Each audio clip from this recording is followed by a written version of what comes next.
Imo State chapter of the People's Democratic Party has criticized Governor Hope Uzodimma for spending 2.1 billion naira on a Muslim pilgrimage and hosting a lavish party on May 9 to celebrate the airlifting of 315 pilgrims from Sam Mbakwe Airport amid rising insecurity and poverty.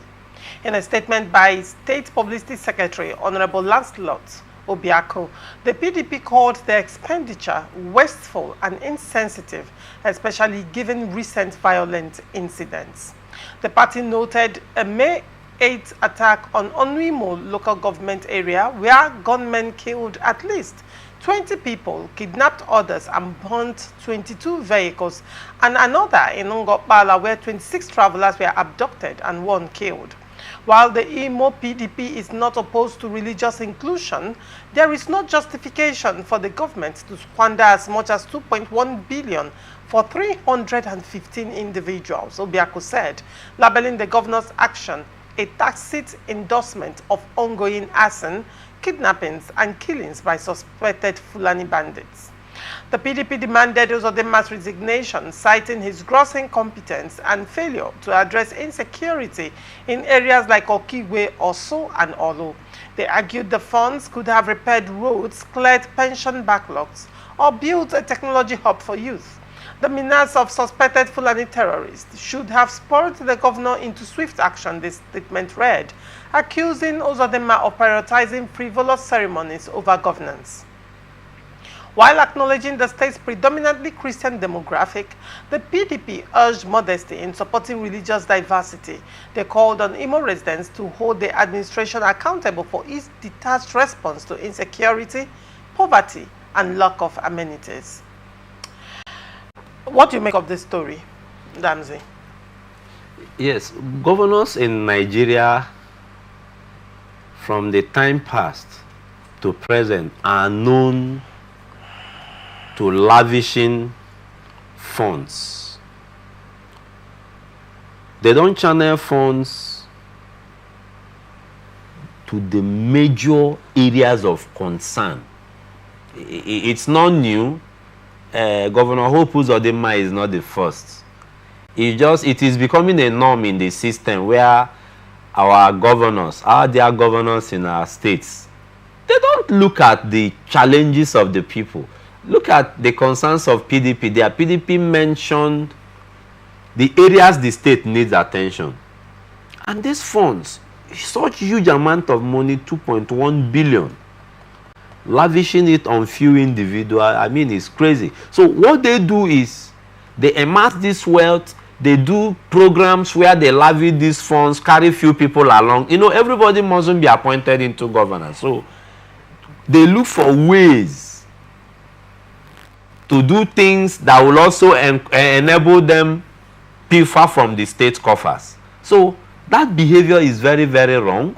It is condemnable because at this point, knowing that Nigeria is facing economic turmoil, our governors shouldn't be spending recklessly. Every expenses should be budgeted and they should spend in line with the appropriation law.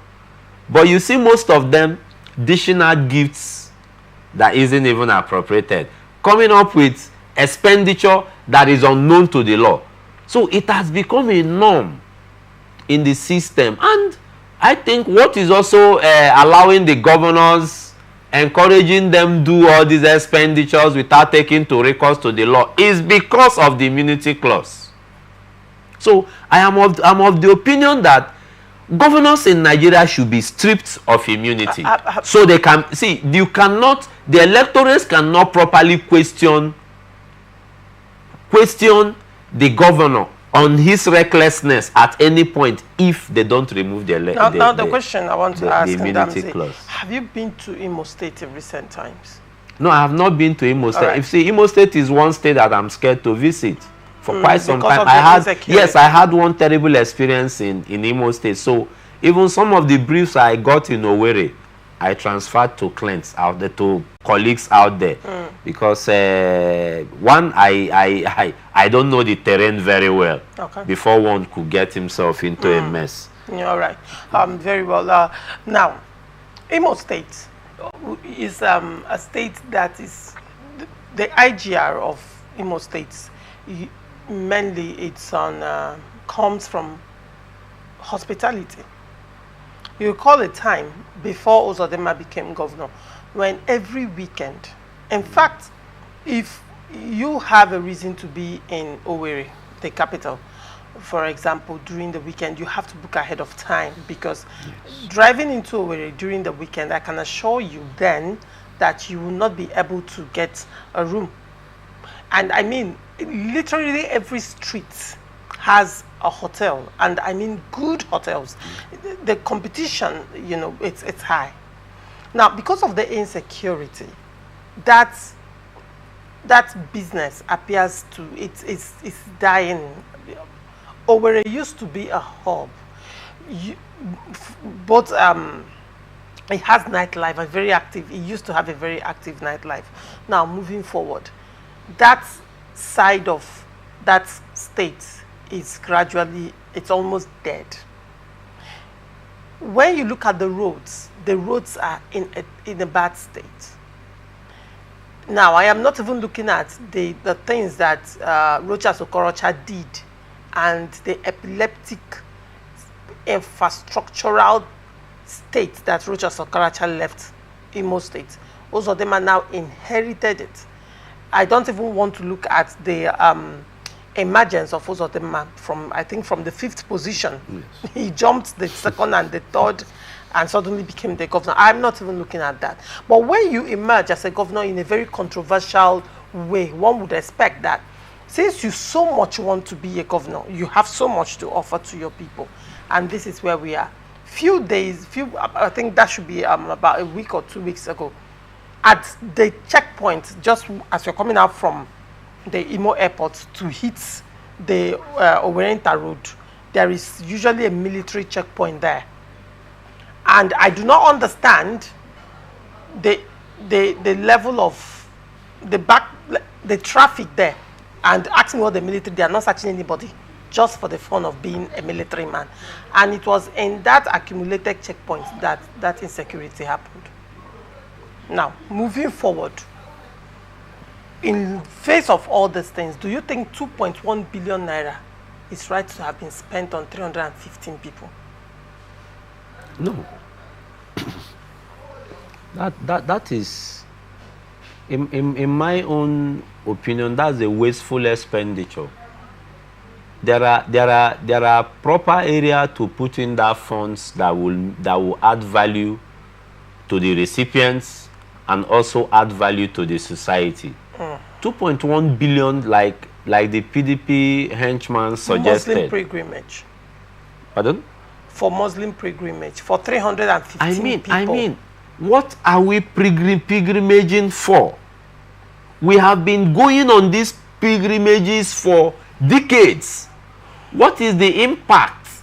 Those who are going on the pilgrimage, well, how far have they impacted the society? Look, Lonisha, we are talking of removing people out of poverty. Not going on pilgrimage. What are they going there to do?